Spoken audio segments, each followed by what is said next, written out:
RTGA, mieux qu'une chaîne, un monde.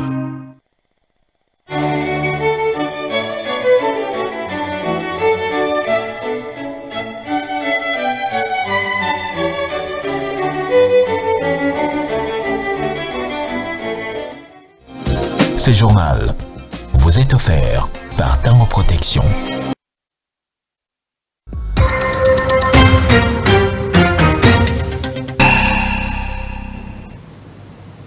Mesdames, Messieurs, bonsoir. Merci d'avoir choisi la RTGA pour vous informer. Ce journal s'ouvre par cette nouvelle tempête des pétitions.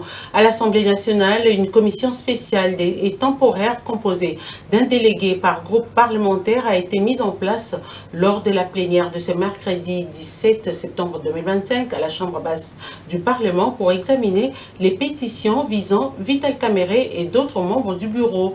Composée de 22 membres, cette commission dispose des 48 heures pour rendre ses conclusions. 5 sur les 7 que comptent les bureaux de l'Assemblée nationale sont concernés par cette pétition, à savoir Vital Kamerhe, président de la Chambre basse du Parlement, Jacques Joly, rapporteur, Ina Mizi Munongo Dominique, rapporteur adjoint, Polypoli Chimène, Kester et Grace Nehema, Kester adjoint. Et dans le cadre de son programme d'itinérance, la première ministre Judith Suminwa-Tuluka est arrivée ce mercredi 17 septembre à Kalemi, dans la province du Tanganyika.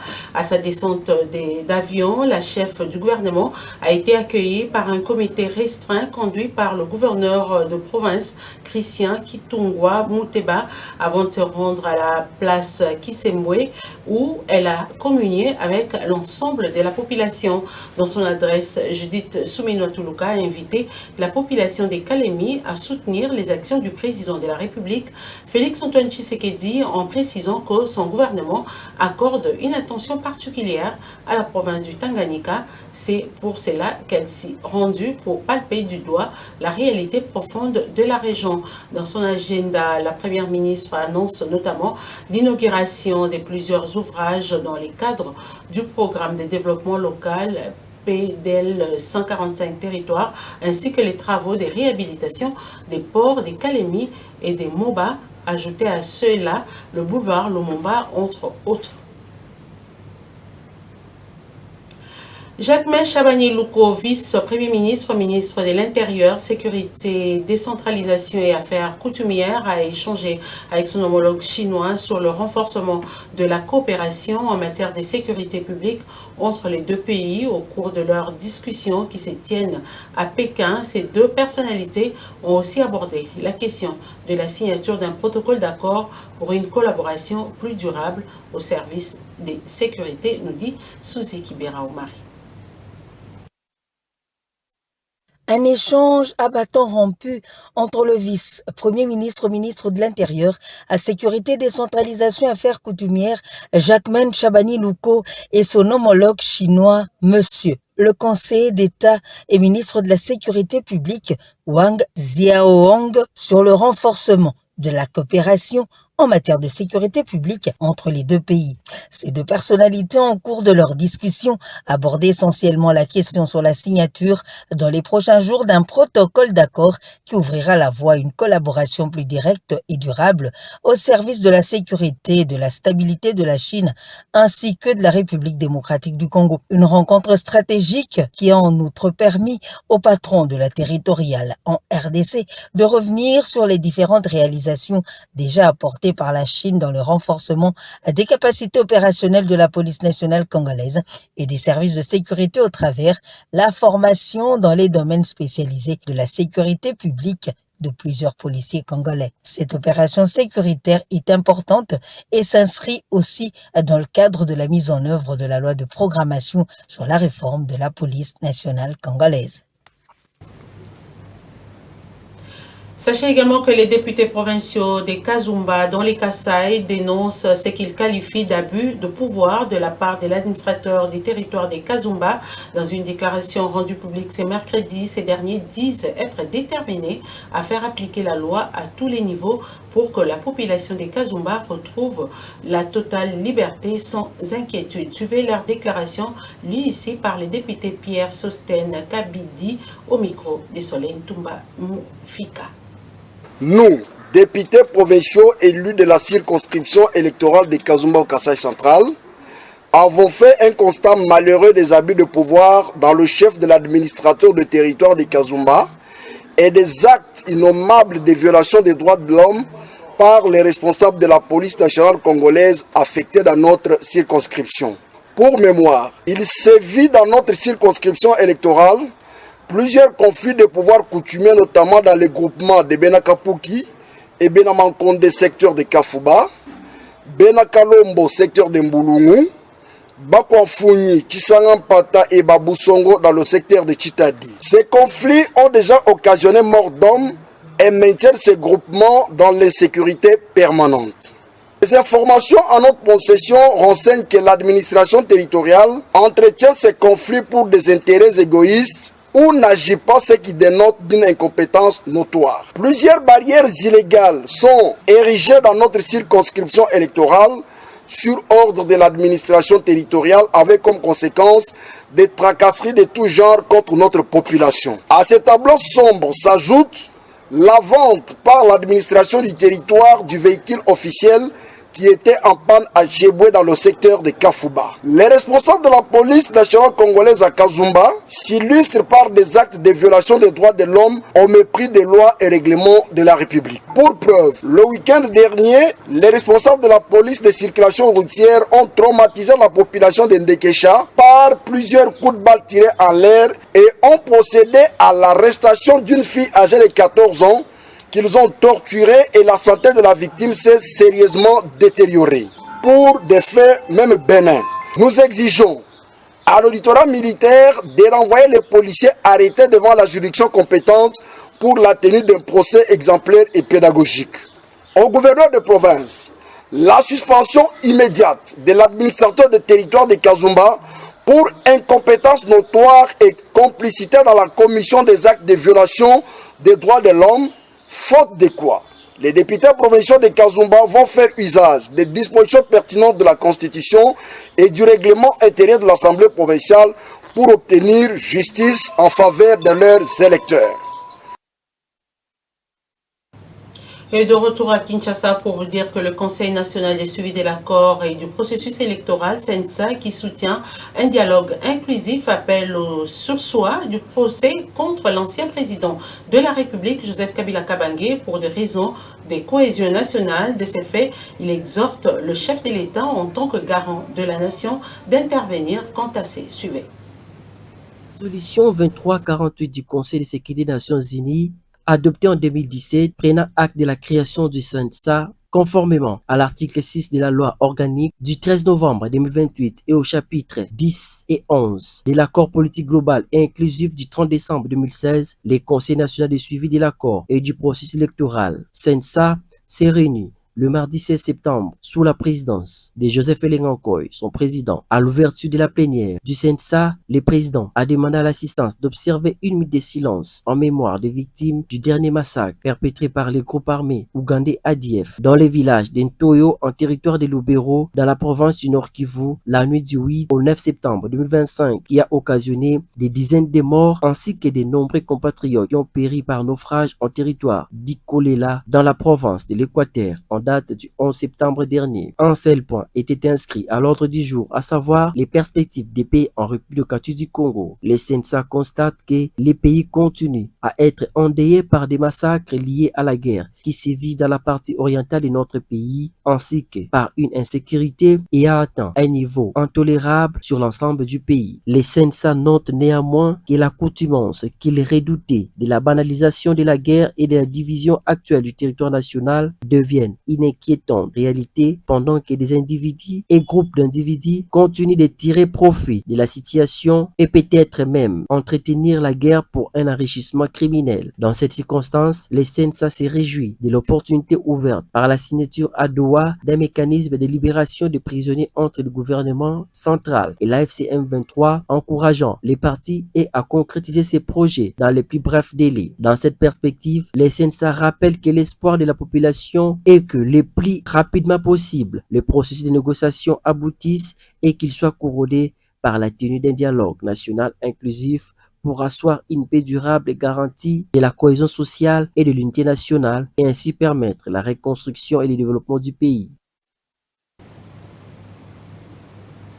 La République démocratique du Congo a lancé ce mercredi 17 septembre 2025 le premier appel à projet du fonds Mwinda. Ces fonds portés par l'Agence nationale de l'électrification et des services énergétiques en milieu rural et périurbain est un mécanisme financier destiné à accélérer l'électrification rurale en République démocratique du Congo.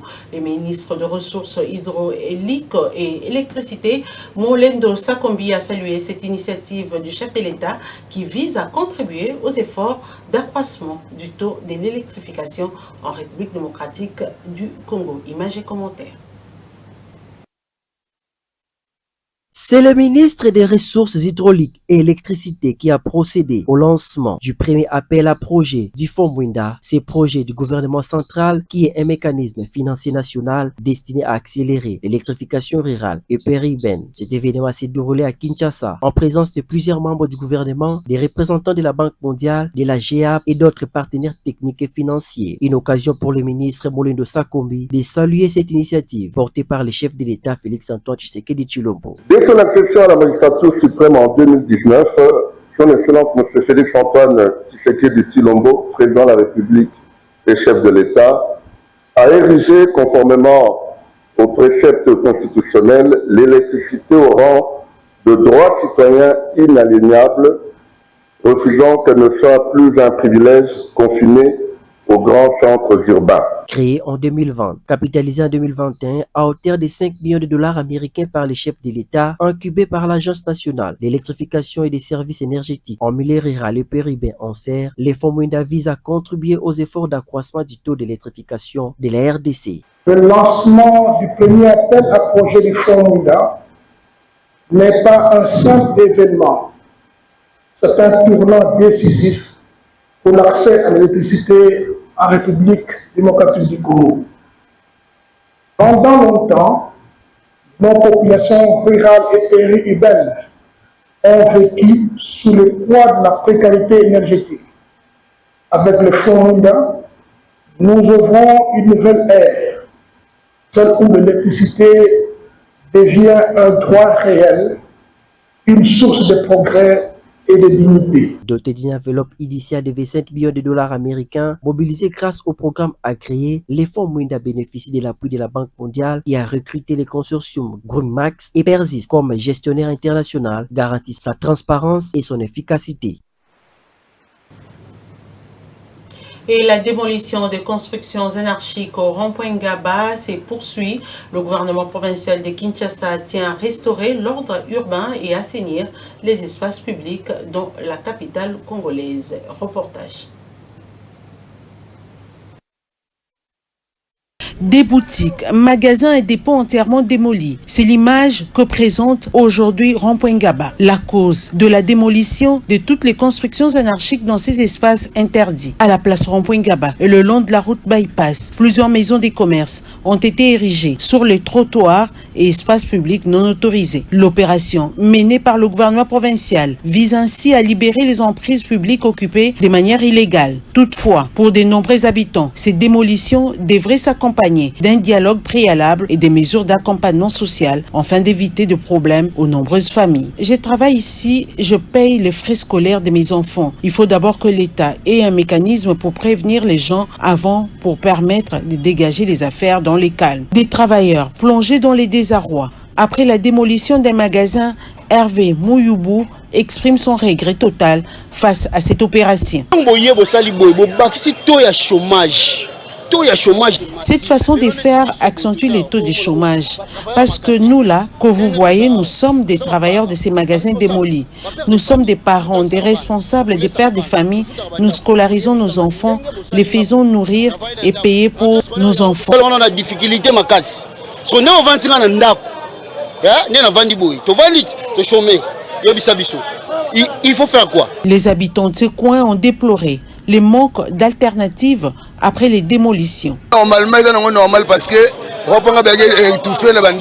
La situation est normale parce que le rond-point Gaba a été étouffé par plusieurs maisons. Mais le plus grave est que les mamans sont chassées alors qu'il n'y a pas de marché ici. Rond-point Gaba relie au moins 7 communes.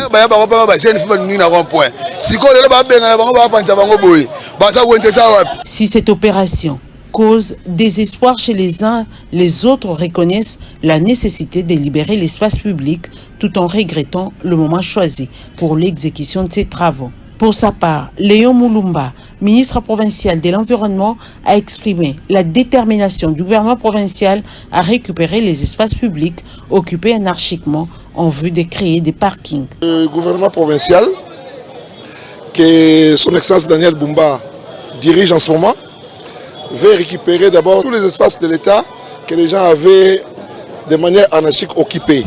Cette opération s'inscrit dans le cadre d'une série d'actions visant à assainir et à réorganiser la voirie urbaine à Kinshasa. Et au Maniema, le commandant de l'hôpital militaire des garnisons de Kindu, le docteur Patrick Kachiza, sollicite l'intervention des autorités tant provinciales que nationales pour la construction d'un bâtiment annexe pour l'extension de cet hôpital ainsi que l'achat d'une ambulance pour le transport des malades souvent transportés par moto. À ces jours, l'hôpital est saturé à cause de sa petite capacité de 40 lits seulement. D'autres détails dans ce reportage que vous propose Roger Boulindanzenga depuis Kindu. Docteur Patrick Kachiza, commandant de l'hôpital militaire Garnison de Kindu, une structure qui accueille les hommes en uniforme ou mieux les militaires, les civils comme des policiers, ne cesse d'améliorer les conditions de ces services depuis le passage du vice-premier ministre et ministre de la Défense nationale et des anciens combattants à Kindu. L'afflux de malades dans cette structure militaire d'une capacité de 40 lits ne lui permet plus d'interner tous les patients. Il sollicite l'apport des autorités tant provinciales que nationales pour la construction des bâtiments annexes à vue d'étendre la cité d'accueil. Les difficultés, il y en a. Nous cessons de parler. Nous n'avons pas d'ambulance. On n'a pas d'ambulance qui nous pose aussi problème pour transporter nos malades. Les malades viennent avec des motos et consorts. Voilà, là, c'est la première difficulté. Et la deuxième difficulté, j'ai posé ces problèmes à l'autorité, c'est le bâtiment. Si vous voyez, les malades sont serrés, les lits qu'on a achetés, c'est vraiment serré dans des salles. Il y a le bâtiment qui fait défaut, il nous faut ajouter un autre bâtiment là derrière. Il y a déjà une maquette en cours que je vais envoyer aux autorités pour appréciation et décision. En croire les commandants de l'hôpital militaire Garnison de Kindu, la discipline militaire et l'amour du travail sont des mises. Santé toujours, les premiers survivants de la maladie à virus Ebola ont regagné leur foyer le mardi 16 septembre 2025. L'annonce a été faite par l'ONG Médecins sans frontières qui précise que ce sont les patients déclarés le 4 septembre dernier dans la zone de santé de Boupela, dans le territoire des Moueka. Nous sommes au Kasaï. C'est ce que nous dit Nana Bwanantumba dans ce commentaire. Un signe d'espoir dans la lutte contre l'épidémie d'Ebola. Les premiers patients atteints de la maladie à virus Ebola, déclarés le 4 septembre dernier dans la zone de santé de Boulapé, territoire des Moueka, dans la province du Kasaï, ont été déclarés guéris et autorisés à regagner leur foyer. Selon une annonce faite le mardi 16 septembre 2025 par l'ONG Médecins sans frontières. Ces guérisons surviennent après quelques jours de prise en charge intense à l'hôpital général des références de Boulapé où une réponse d'urgence avait été rapidement déployée. Et bien que le nombre exact de personnes guéries n'a pas été communiqué, le MSF salue une victoire rendue possible grâce à la collaboration entre plusieurs acteurs clés tels que le ministère de la Santé, l'Organisation mondiale de la santé, l'Institut national de recherche biomédicale, INRB, et ses propres équipes médicales. Ce résultat montre que lorsque une réponse rapide et coordonnée est mise en œuvre, des vies peuvent être sauvées. L'organisation insiste néanmoins sur la nécessité de renforcer la surveillance, la sensibilisation communautaire et les capacités locales pour éviter une propagation de la maladie. L'épidémie, bien que circonscrite pour le moment, reste sous haute surveillance dans cette région enclavée du Kasaï où les défis logistiques et les manques d'infrastructures sanitaires compliquent encore la riposte. Ce premier groupe de survivants représente un pas encourageant dans la lutte contre Ebola, une maladie redoutable qui a déjà causé plusieurs épidémies meurtrières en RDC. Les autorités sanitaires appellent alors à la vigilance, mais aussi à la solidarité et à la non-stigmatisation des survivants, rappelant que la guérison est possible. On va parler éducation dans ce journal. Campagne Aucune école sans banc en RDC, initiée par les chefs de l'État, se poursuit. Après les écoles officielles, les écoles conventionnées catholiques, les services nationaux a ajouté sur sa liste les écoles conventionnées kimbanguistes. Ainsi, 2 écoles ont bénéficié le mardi 16 septembre d'une dotation de 750 bons, dont 500 bons pour les grands complexes kimbanguistes de Kimbanseke 3 et 250 bons pour l'Institut Charles Kisolekele à Kasavubu. Encore une fois de plus, Nana Bonantumba pour le reportage. Dans les périphéries de Kinshasa, la capitale congolaise, à Kimbanseke 3, sous les rythmes des fanfares kimbanguistes, le commandant du service national fait son entrée au nom du chef de l'État Félix-Antoine Tshisekedi Tshilombo pour procéder à la toute première remise des bons aux écoles conventionnées kimbanguistes. Les premiers bénéficiaires sur la liste des écoles de la communauté Kimbangu, les grands complexes kimbanguistes de Kimbanseke 3, cet établissement scolaire abrite dans son enceinte 4 écoles dont l'Institut Mamalouezi, Institut Zola Emile, ITS Matombe et l'Institut technique Papa Simo Kimbangu Kiangani.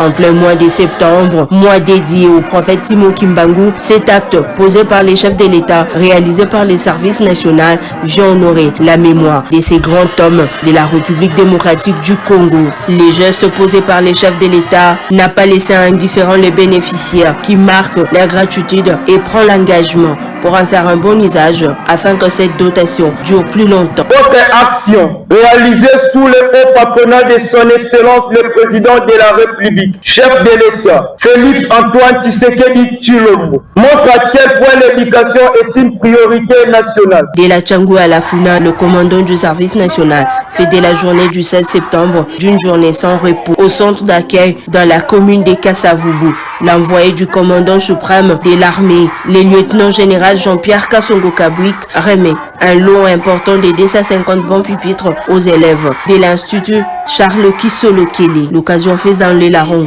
le lieutenant général Jean-Pierre Kassongo Kabouik rappelle l'importance de cet acte posé par les chefs de l'État. Tout le monde constate que la gratuité a amené beaucoup d'enfants dans les services scolaires. Mais il faut que l'école soit en mesure d'accueillir tous ces enfants. Le premier geste à faire, c'est d'augmenter la capacité d'accueil, donc de doter les écoles en bas pupitres. Voilà qui explique la décision du chef de l'État d'engager le service national dans la production et la distribution des bancs pupitres. Cette dotation rentre dans le cadre de la campagne Aucune école sans bon RDC initiée par les chefs de l'État Félix-Antoine Tshisekedi Tshilombo. Voilà, c'est par ici que s'achève cette grande édition du journal sur la RTGA. Au nom de toute l'équipe rédactionnelle et technique, je vous dis merci de nous avoir suivis et restez branchés au programme de votre chaîne.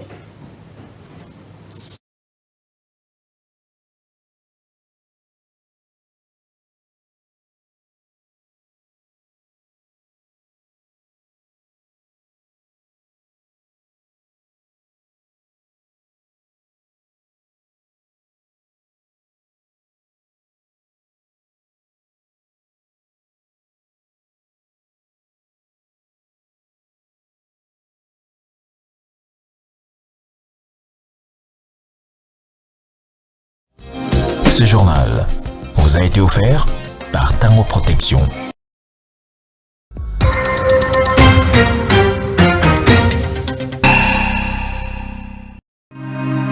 RTGA, mieux qu'une chaîne, un monde.